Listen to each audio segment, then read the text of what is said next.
hanggang 20. Ito ang salita ng Diyos. Verse 9.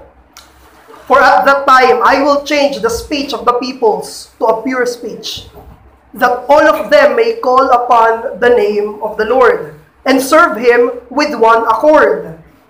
From beyond the rivers of Cush, my worshippers, the daughters of my dispersed ones, shall bring my offering.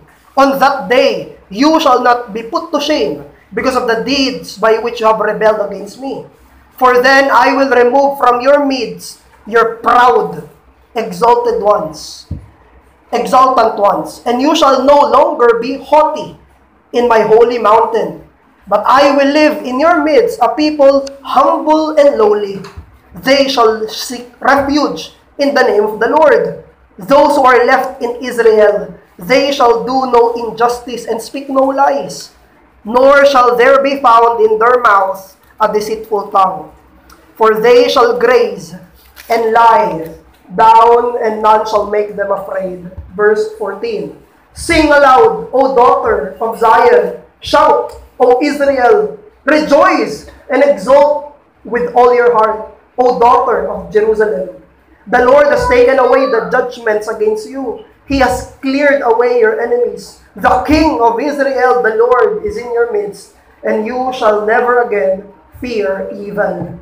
On that day it shall be said to Jerusalem, Fear not, O Zion, let not your hands grow weak.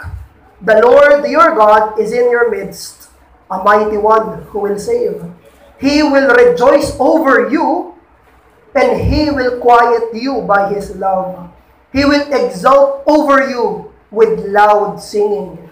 18. I will gather those of you who mourn for the festival, so that you will no longer suffer reproach. Behold, at that time I will deal with all your oppressors, and I will save the lame, and gather the outcasts, and I will change their shame into praise, and renown in all the earth. Last verse, verse 20. At that time I will bring you in, and at the time when I gather you together, for I will make you renowned and praised among the peoples of the earth, when I restore your fortunes before your eyes, says the Lord. Ito ang salita ng Diyos. Makakaupo na po tayo.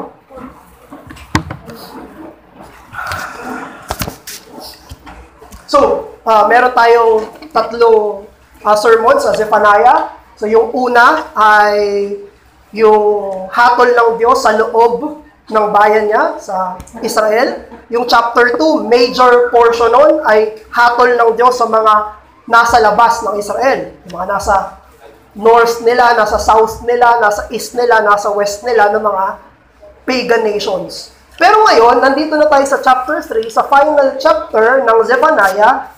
Makikita natin dito na sinamarize ng Diyos, na-reiterate ng Diyos kung gaano ka makasalanan at karapat dapat parusahan ng mga panglumang tipang bayan niya. Actually, sobrang sama, sobrang makasalanan ng Judah at lahat ng mga individual members niya na inelaborate ng Diyos. Yung mga government officials niya, napakasama.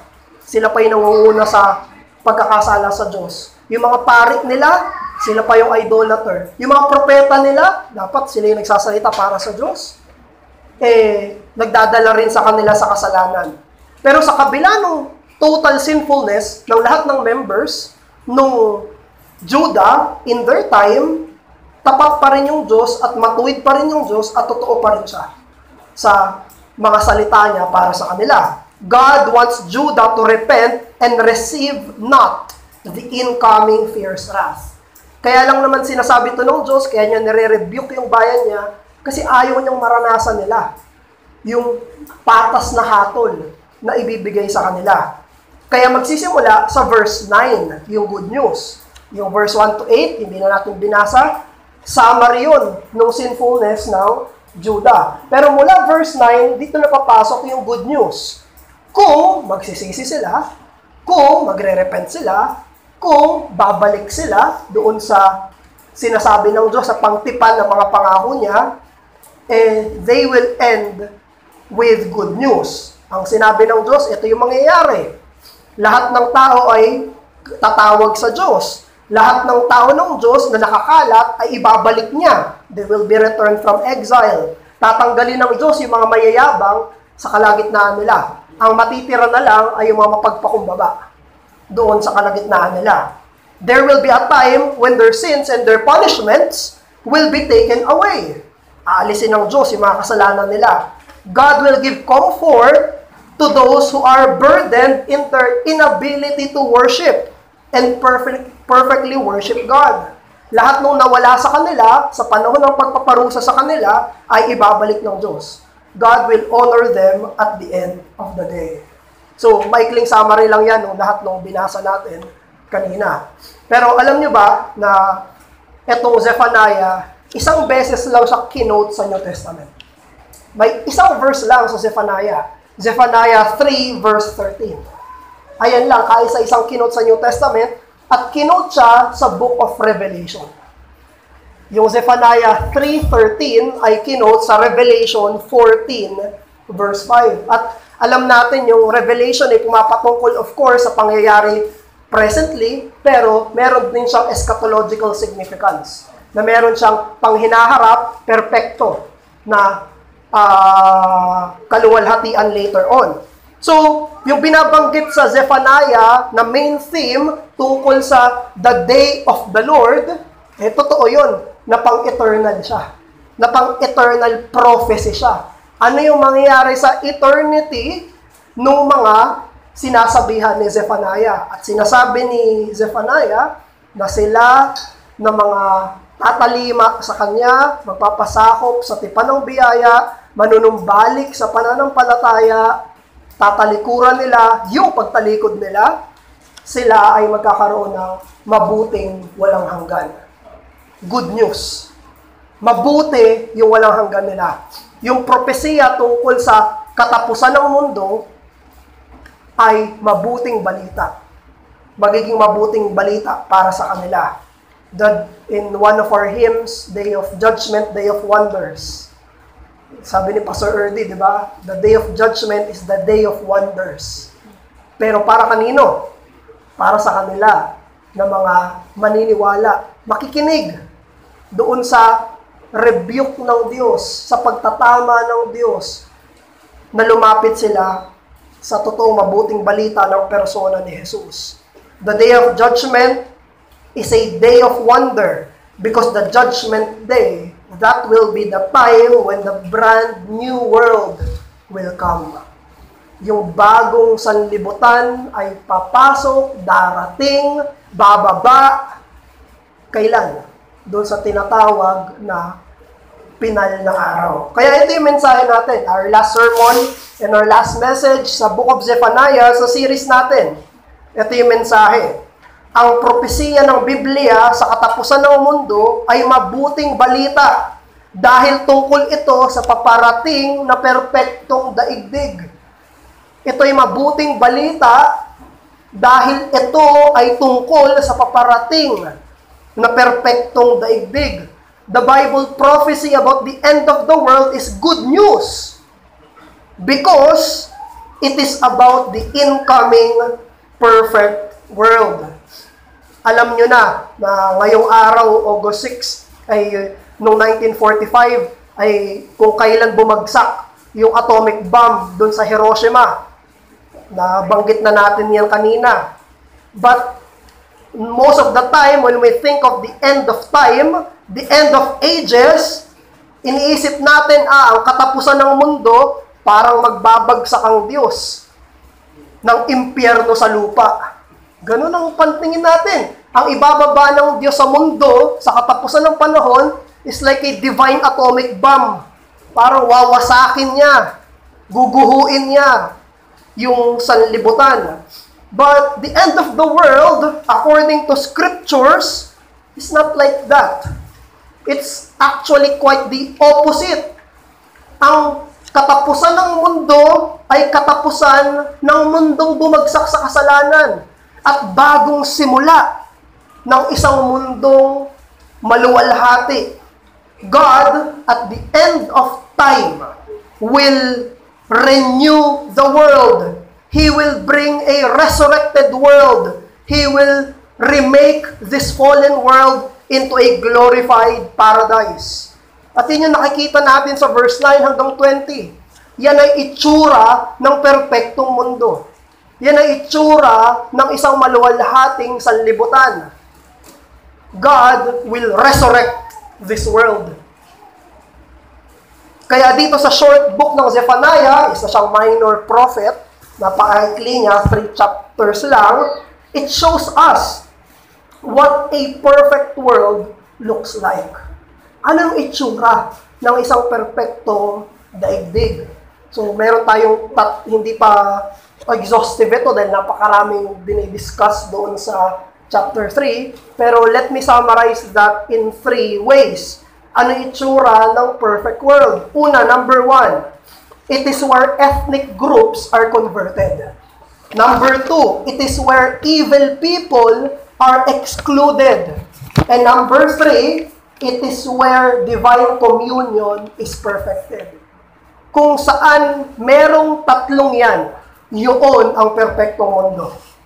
Kung saan meron yung tatlong yan, yun ang perpektong mundo.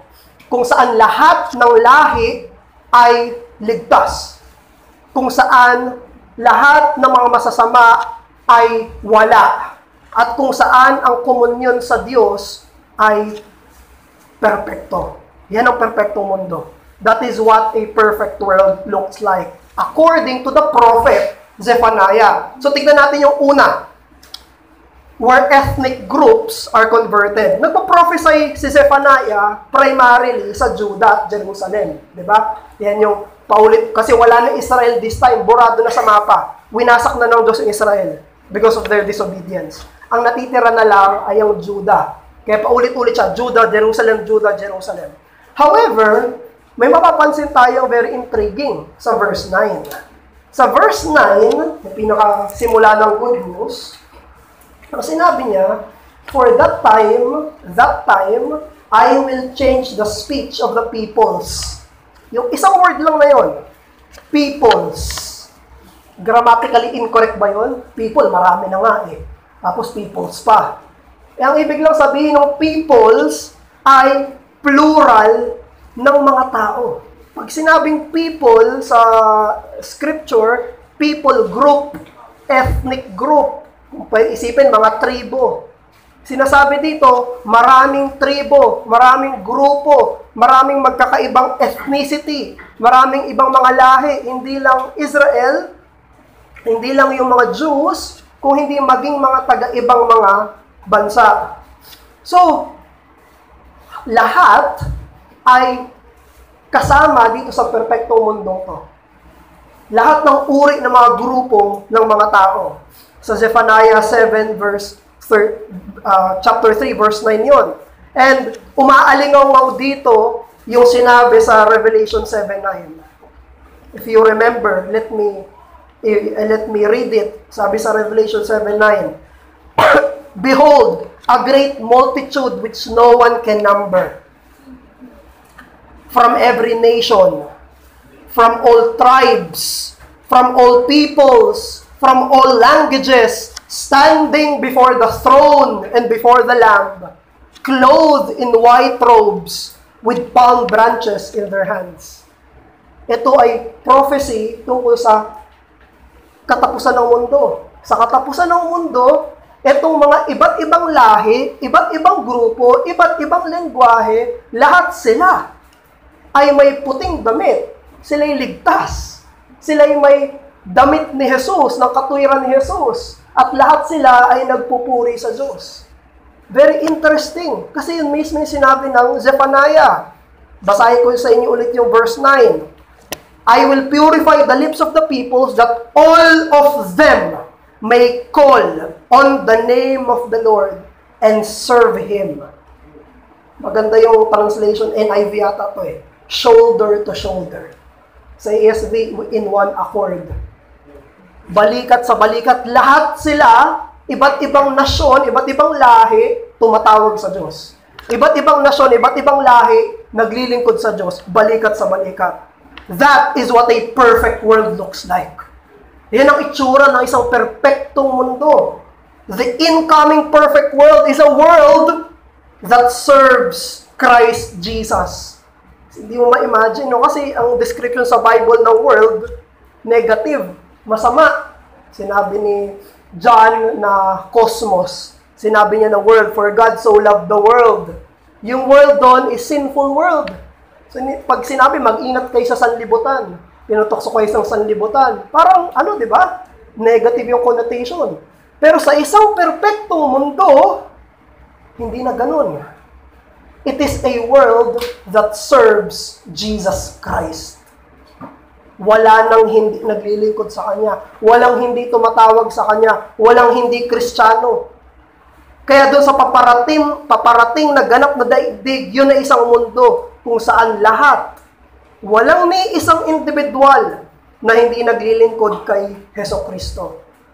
So, sa panahon natin ngayon, contemporary history, meron tayong tinatawag na freedom of religion sa mga bansa. Ngari, sa Pilipinas, sa West, sa mga democratic countries, malaya yung mga mamamayan na pumili ng sarili nilang religion. Hindi ka pinagbabawalan. Kahit gaano ka weirdo na yung mga religion, hindi sila pwede pagbawalan ng gobyerno. At nagpapasalamat tayo sa Diyos sa kalayaan na yon. We are thankful.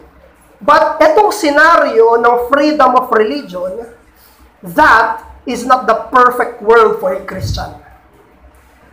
Papasalamat tayo na hindi tayo basta-basta na lang pinipersecute. Pero itong isang klase ng Pilipinas na free lahat na magsagawa ng sarili nilang religion, that is not the perfect government. That is not the perfect life. That is not the perfect world for a Christian. Bakit? Kasi ang perpektong mundo para sa isang Kristiyano ay isang mundo na walang pagsamba sa Diyos-Diyosan. Ang isang perpektong mundo para sa Kristiyano ay isang mundo na walang false teaching. Ang isang perpektong mundo para sa isang Kristiyano ay walang false religion. Ang gusto ng isang mananampalataya ay isang sanlibutan na balikat sa balikat, lahat nakayuko, nakaluhod kay Haring Jesus. The perfect world is a world where all colors, languages, ethnicities, countries, tribes believe in the one true Christ and worships the Trinitarian Lord. Yan ang perpektong mundo na dinidescribe sa scripture na ginugusto ng isang mananampalataya. Ang sanlibutan ay magiging isang Kristiyanong sanlibutan kailan? In the day of the Lord. In the day of the Lord. Magsisimula ito sa araw ng paghukom. Gusto natin i-qualify na si Jesus ay hari na ngayon. Hindi natin sinasabi na pagdating niya, saka lang pa siya magiging hari. No. Ngayon pa lang, naghahari na si Jesus. Nakaupo na siya sa kanan ng Ama. Ang ibig sabihin na nakaupo siya sa kanan ng Ama, He is reigning. All authority is given to Him in heavens, hindi heavens lang, and on earth. Siya ay naghahari na ngayon. Siya ang may-ari ng Pilipinas. Siya ang pinuno ng lahat ng pinuno sa bansang to. Lahat ng mga hari dito sa lupa ay kailangang magkumpisal na si Jesus ay Panginoon ng mga Panginoon. That is true. We qualify that. But remember that this world is still full of rebels. Mga ayaw magsisunod sa totoong nakaupo sa trono. Mga ayaw yumuko sa Kanya na totoong kinoronahan ng Diyos. But take heart because there will be a time when King Jesus will return. At pagbalik niya, maikli lang ang laban. Hindi matagal. Pagbalik niya, siya ay hindi na pwede dito yung mga magre-rebelde sa kanya. At hindi lang sinasabi ng Biblia na magkakaroon ng Kristiyanong bansa. Ang sinabi niya ay magkakaroon ng Kristiyanong sanlibutan. All peoples will bow before Him. Kaya malaki encouragement ito para sa mga mananampalataya. Be encouraged because our God is a globally saving God. Hindi ito pang dito lang to. Hindi ito pang Antipolo lang, dito pang Padilla lang. Yung Diyos natin ay nagliligtas sa lahat ng parte ng mundong to. May mga tao siya ngayon sa iba't ibang parte ng mundo. May mga tao siya ngayon sa syudad, sa bundok, sa iba't ibang mga bansa. Meron siyang tao. And all nations will be recipients of His grace. At the sound of the final trumpet, this world will be a resurrected world, and it will be populated by God's people. Kaya ang Kristiyano hindi kontento sa isang bagsak na mundo kung saan ang kasalanan, mga maling turo at ang pagsuway ay sagana. Hindi tayo kontento na hindi sumusunod yung mga ibang tao sa kinikilala natin na Hesukristo. Ito ang pangako ng Zephaniah chapter 3 verse 9. It is a global ambition of the simplest believer that we are in this world, but we are not of this world. This is the incoming paradise na lahat ng mga barangay, lahat ng mga syudad, lahat ng mga municipality, lahat ng mga rehiyon, lahat ng mga bansa. Isipin nyo, isang panahon kung saan wala kang pupuntahan na hindi Kristiyano, na hindi rin nakayuko kay Jesus. Yun ang panahon, yan ang perpektong sanlibutan para sa mga mananampalataya. And I would also imply na habang hindi pa dumadating yung panahon na yon, ang mga local church ay simbolo ng mundong yon. Nung paparating na yon. Ang local church ay binubuo tayo ng iba't ibang mga tao, iba't ibang mga kulay, iba't ibang mga pinanggagalingan. Pero, lahat ay kinikilala na lingkod. Kapag ikaw ay miyembro ng isang iglesia, we are serving Him shoulder to shoulder. We are from different families. We are from different parts, geographies, backgrounds, childhood. Iba-iba. Pero pinagsama-sama para balikatan na naglilingkod kay Kristo Jesus. This is one body, one spirit, one hope, one Lord, one faith, one baptism, one God and Father. Kaya miniature glory ang sinisimbolo ng isang local church. Pero pangalawa, anong itsura ng isang perpektong mundo? Ito ay kung saan ang mga masasamang tao ay hindi kasama. Ang mga masasamang tao ay hindi kasama dito sa perpektong mundong to. Ang isang perpektong mundo ay walang mga masamang tao. Pero pag dinescribe natin, sino yung masasamang tao? Kasi ang lawak nun.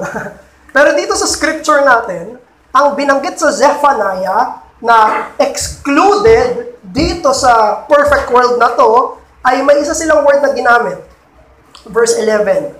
Arrogant boasters. Haughty. Pag sinabing haughty, sinabing arrogant boasters, mga mayayabang, mga mapagmataas, mga mapagmalaki. Yan yung mga masasama na hindi kasama, hindi isasama. Labas sila. They are not permitted entrance in this perfect world. Kabaliktaran kung sino yung mga, verse 12, meek and humble. Sila yung matitira. Sila yung makakapasok dito sa perpektong mundo. Itong mundong to ay binubuo ng mga mapagpakumbaba. Itong mundong to ay binubuo ng mga may mababang puso. Itong mundong to ay kung saan bawal ang mayabang, bawal ang mapagmataas, bawal ang tinataas ang sarili niya. Pero how will we interpret the proud? Pwede nating interpret yung proud and haughty dito. These people are them who refuse salvation.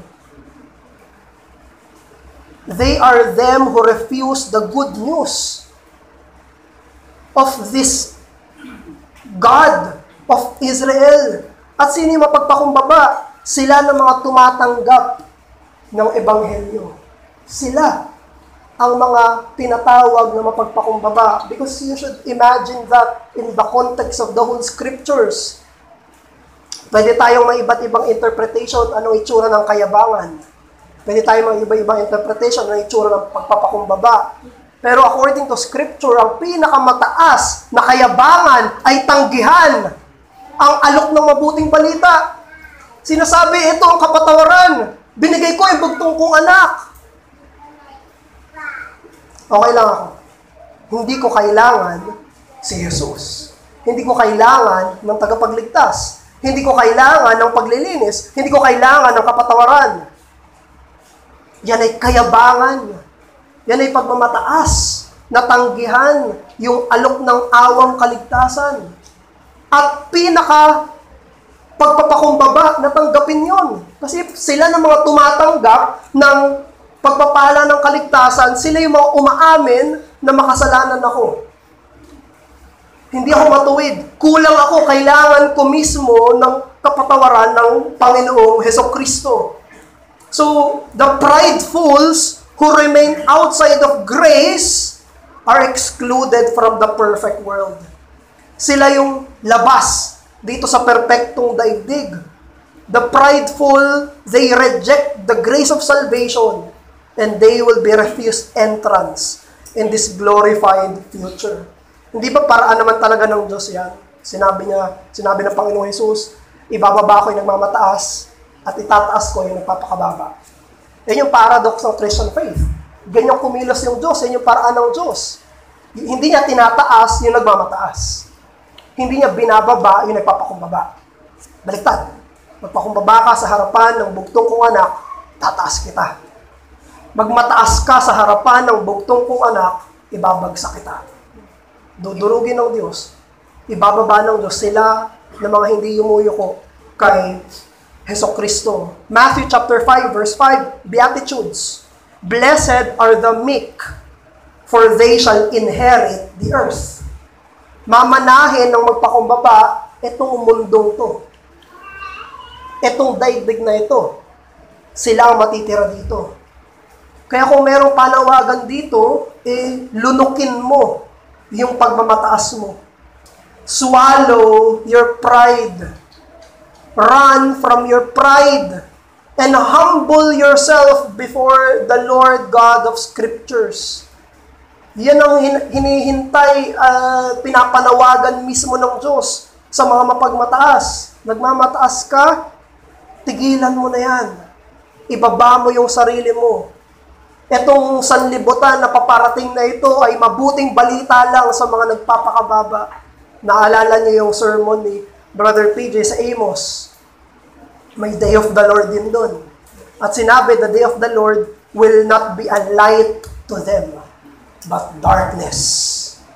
Kadiliman. Para kanino? Sa kanila, na mga nananatili, hindi nakikinig dun sa pagtatama ng Diyos. Na nagkakaroon artificial na pagsamba, artificial na pananampalataya. Hanggang panlabas lang sa sarili nilang puso, nagmamataas pa rin sila. Gusto ko ay yung gusto ko. Sa loob nila, sila pa rin ang hari, sila pa rin ang Diyos, kaharian pa rin nilang masusunod. Ang tinatayo pa rin nila, sarili nilang kaharian, hindi kaharian ni Kristo.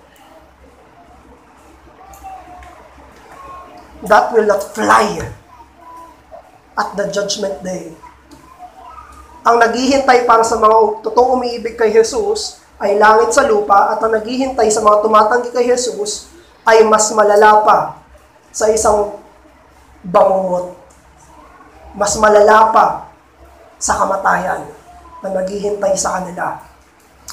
Kaya ang pagpapakumbaba ay pagsisisi sa kasalanan, pag-amin ng grabing kasalanan sa panloob, at paghingi sa Diyos ng awa ng kaligtasan.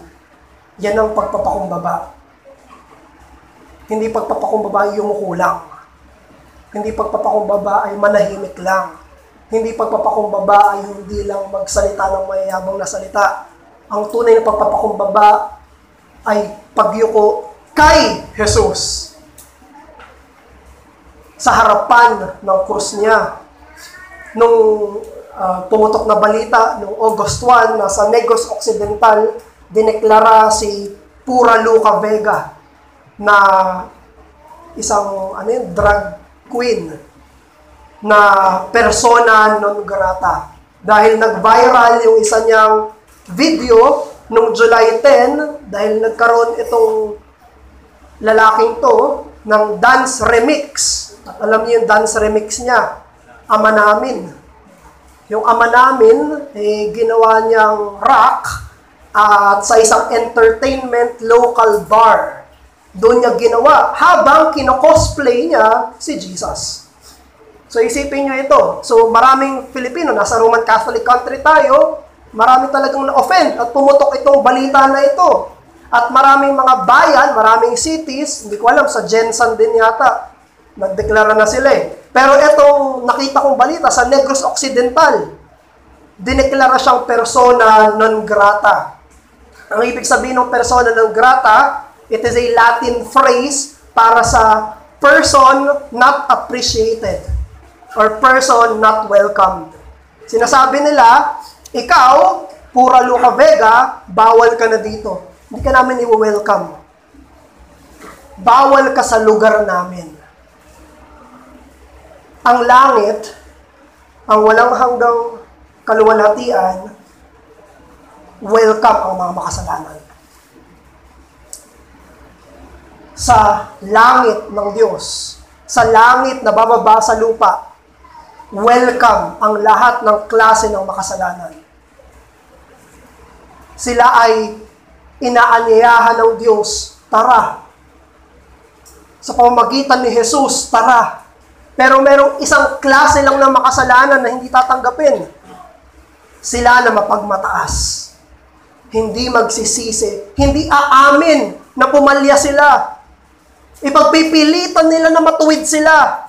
Ipagpipilitan nila na hindi nila kailangan si Jesus. Ipagpipilitan nila na sila ay tama. Hindi nila aaminin na ang buhay nila ay mali. At kailangan nila ng paghuhugas ni Jesus. Ang nag-iisang makasalanan, uri ng makasalanan na hindi tatanggapin, ay sila na nagmamataas na ayaw sa krus. Ayaw sa tupa ng Diyos. Therefore, in Christ's name, let not your pride cost you that divine declaration of persona non grata. Sa pangalan ni Jesus, huwag mo hayaan na manatili ka sa pagmamataas mo at ang kahantungan mo ay kawalang lugar sa kaluwalhatian na to. Pangatlong itsura ng perpektong walang hanggan. It is a world where divine communion is perfected. Kung saan ang pakikipagniig sa Diyos ay perpekto. Chapter 3, verse 14 to 17. Very interesting itong verses na to, lalo na yung 14 saka 17. Dahil sinabi dito, ito ay isang celebration at intimate fellowship between God and His people. Alam niyo kung gaano ka-intimate? Nagkakantahan sila. Tinatawag sa verse 14 to 15, yung mga believers, sabi, sing, daughters of Zion, shout aloud, be glad and rejoice with all your heart. The Lord has taken away your punishment. Kumakanta sila kasi kinuha na ng Diyos yung kasalanan nila. Kinakantahan nila yung Diyos. Pero, sa verse 17, hindi lang yung mga Christian yung kumakanta. Sabi sa verse 17, dinedescribe dito yung Diyos na sobrang saya din ng Diyos na pati siya kumakanta. Kailan nyo narinig sa Bible na kumakanta yung Diyos? Isang part ng Bible kayo makakabasa na yung Diyos mismo kumakanta. Dito, chapter 3, verse 17. The Lord your God is with you. He will take great delight in you. He rejoice over you with singing. Sa sobrang saya ng Diyos, sa pakikipagniig niya sa bayan niya, kumakanta din siya. May isang senyales yan ng malapit na relasyon. Sila na mga nagkakantahan. Yan ay usapin ng malapit na intimate na relationship. When you sing for someone, and someone is singing for you. Therefore, this is a picture of the perfect world, where the intimacy of God and His people is in perfect unity. This Christian's perfect world is a world where intimate fellowship with God happens. Napakalapit na klase ng pakikipagniig, pakikisalamuha ng Diyos at ng bayan niya. Yan ang pinakamasayang realidad. Magkaroon ng malapit na pakikipagniig sa Diyos. Kahit gaano kasaya yung sinasabi ng iba na buhay nila, kung wala doon yung pakikipag-ugnayan sa Diyos, hindi pa yun yung pinakamasaya. Sobrang saya ko. Wala pa yan. Ito pa lang yan. Hindi pa yan yung saya. Akala mo yan yung pinakamasaya. No, it's not. Bakit? Dahil ang Diyos, ang pinakamasayang nilalang. Mali ako. Hindi ko pwedeng sabihin yung nilalang. Wala tayo being sa English kasi. Ang Diyos ang pinakamasayang being. Pag sa Tagalog kasi wala tayong being eh. No word, translation eh. Nilalang, nilikha, gano'n. Hindi naman nilalang yung Diyos. So, ang Diyos ang pinakamasaya sa lahat. He is happiness Himself. Alam niyo kung bakit pinakamasaya ang Diyos? Walang masasaya pa sa Diyos at walang makakapagpalungkot sa Diyos. Alam niyo kung bakit? Because He has fellowship in Himself. Dahil sa perpektong pakikipagniig ng Ama sa Kanyang anak at ng anak sa Banal na Espiritu at ng Banal na Espiritu sa Ama. Sa Trinidad na Diyos ang may pinakamasayang existence dahil nasa Kanya ang pinakamasayang fellowship sa lahat. Pinakamasayang communion na perpekto, walang ibang makakaabot doon. Pero sa sobrang buti ng Diyos, yung kasiyahan niya sa sarili niya na umiikot sa mga persona niya ay pinaapaw niya sa mga tao. Nung nilikha niya tayo ayon sa imahe niya. When God created us according to His image, He is saying, I will share my joy with you. Mankind. Pero itong kasiyahan ng relasyon natin sa Diyos, na-distort, nawala dahil sa kasalanan. Nung pumasok yung kasalanan sa mga tao, yung masayang relasyon sa Diyos ay nakorrupt, nabahiran, nagkaroon ng pagkakasala. But this is what redemption restores. Binabalik ng kaligtasan, binabalik ng krus ni Jesus, yung naputol na kasiyahang ugnayan sa Diyos. At sinasabi niya, gusto kong ibigay sa iyo yung kasiyahan na nag-uumapaw sa sarili ko. Yung relasyon na meron tayo sa Ama, sa Diyos Anak, at sa Diyos Espiritu. This is the Trinitarian delight. Kaya pag binabasa niyo yung scripture, lalo na sa Book of Psalms, palagi niyo makikita na ang pinakamasayang parte ng buhay ng mga mananampalataya ay kung kailan sila nakikipagniig sa Diyos. Pinakamasaya sa lahat. Walang mas masaya sa buhay Kristiyano kundi yung kapiling mo. Yung Diyos. Psalm chapter 16 verse 11, You, God, will fill me with joy in your presence, the eternal pleasures at your right hand. Jesus, my priceless treasure, fount of purest pleasure. Psalm chapter 43 verse 4, I will go to the altar of God, to God my exceeding joy. Yung kasiyahan nila ay yung Diyos. That's why yung kasiyahan natin na di-distort ng kasalanan, pero yan ang binabalik ng Diyos sa kaligtasan. And let this serve as a gentle correction for us. Kung nakakaisip ka ng isang klase ng mundo kung saan tingin mo sasaya ka, pero wala doon yung Diyos, mali ka.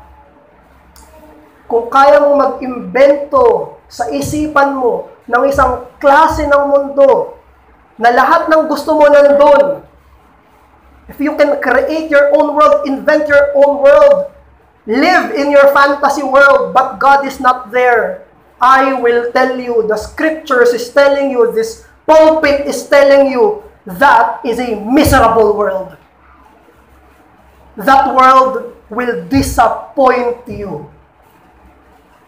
Kahit anong likhain mo na mundo na pinaka-pangarap mo, pero wala doon yung Diyos. Wala yon yung paraan at dahilan kung ba't niya tayo nilikha, kung saan merong pakikipagniig sa Kanya. Kung wala yon, that is a miserable world. Di ba ilang beses ka nang nangarap, pag nakuha ko to, magiging masaya ako. Talaga ba? Nung nakuha mo na, masaya ka na? No. It always ends in disappointment. It always ends in misery. Kapag nakuha ko tong bata pa, nakuha ko tong laruan to, masaya na ako. Inisip ko yung bata ko, makakuha lang ako ng Game Boy. Kahit buong buhay ko, masaya na ako. Makatapos lang ako ng pag-aaral, trabaho lang ako, okay na ako. Kumikita lang ako, pero okay na ako. Makapag-asawa lang ako, okay na ako. Mag-anak na ako, okay na ako. Makuha ko na yung trabaho gusto ko, okay na ako. Lahat. No? Kung wala doon yung pakikipagnig sa Diyos, hindi ka nilikha ng Diyos para makontento ka na wala siya. Hindi nilikha ng Diyos yung tao na may kapasidad na ganun. God's plans are better than your plans. And God's plan is Himself.